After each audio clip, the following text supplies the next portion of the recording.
మాజీ సీఎం కేసీఆర్ కు మంత్రి ఉత్తమ్ కుమార్ రెడ్డి కౌంటర్ ఇచ్చారు. తెలంగాణ ప్రజలకు కేసీఆర్ క్షమాపణ చెప్పాలన్నారు. పాలమూరు ప్రాజెక్టుపై 90% అబద్దాలు చెప్పారని మండిపడ్డారు. ఇరిగేషన్ వ్యవస్థను నాశనం చేసింది కేసీఆర్ అని విమర్శలు గుప్పించారు.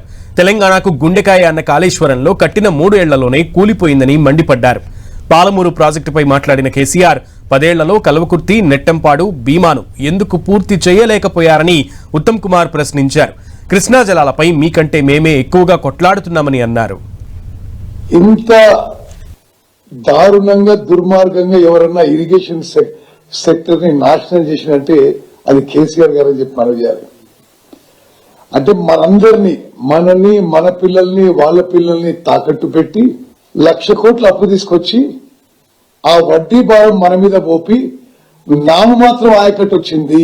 తాను కట్టిన కాళేశ్వరం ప్రాజెక్టు గుండెకాయని వాళ్లే వర్ణించారు. ఆ బ్యారేజెస్ కూలిపోయినాయి.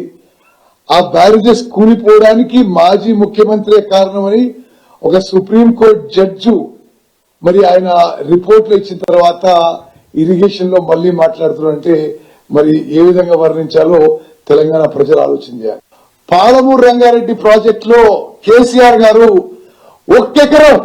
ఒక్కెకరం ఉన్న ఆయకట్టు ఇచ్చిందా? మీరు ఇవ్వలే. 27,000 కోట్లు ఖర్చు పెట్టి ఒక్కెకరం ఆయకట్టు ఇవ్వలే.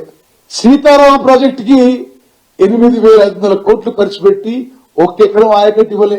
కాళేశ్వరం ప్రాజెక్టు 1,00,000 కోట్లతో కట్టి బ్యారేజీలు కూలిపోయినాయి. మరి ఇది మీది ఇరిగేషన్ లో మీ స్టోరీ అంటే అది. ఆయన ఆ పదం వాడిండు స్టోరీ అని. ఈ విధంగా ఏదో ద్రోహం ఏదో అయిపోయింది అంటే ఇట్లా ఉట్టి అబద్దాలు చెప్పి ఏదో ఉద్యమం చేయాలంటే ఉద్యమం కాదు. కేసీఆర్ గారు ముందు క్షమాపణ చెప్పండి. తెలంగాణ రాష్ట్రాన్ని అప్పుల్లో ముంచింది మీరు. ఇరిగేషన్ సెక్టర్ ని, ఇరిగేషన్ ప్రాజెక్ట్ ని సర్వనాశనం చేసింది మీరు.